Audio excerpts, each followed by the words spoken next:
Ce règlement propose une diminution des surfaces de panneaux publicitaires, par exemple les 4 par 3. Sauf que, en même temps, il crée des zones dérogatoires à cette obligation. Donc vous voyez, là-dessus déjà, on n'est pas trop d'accord. Pour nous, c'est on diminue la surface partout, il n'y a pas de raison qu'à des endroits, par exemple sur les boulevards Ceinture, on puisse garder des grands formats. Autre chose, un autre exemple, où là peut-être le projet joue petit bras aussi, c'est sur l'extinction des enseignes commerciales lumineuses. Alors aujourd'hui, le règlement propose 1 heure, à minuit tout est éteint. Nous, on propose que ces enseignes soient éteintes dès la fermeture du magasin. C'est bon pour les économies d'énergie, c'est bon pour l'environnement. Aujourd'hui, on est tous concernés sur l'espace public par ce matraquage publicitaire qui s'impose à nous en quelque sorte.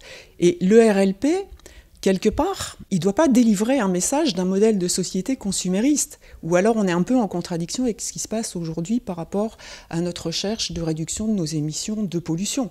On ne peut pas demander à quelqu'un à la fois de réduire, un citoyen de la métropole, de réduire ses émissions de gaz à effet de serre, par exemple, de rouler moins en voiture, et de trouver à tous les coins de rue des publicités pour un SUV. On ne peut pas à la fois dire ça, et à la fois envoyer de la publicité qui donne les signaux contraires, en disant « mais allez-y, lâchez-vous, SUV, des achats un peu compulsifs et consuméristes, à tout crin et à tout vent ». On est en train de tous, et chacun, de construire la ville de demain. On doit inventer des nouveaux modèles qui font face finalement au changement climatique, donc qui nous demandent de nous adapter, mais aussi de diminuer nos consommations.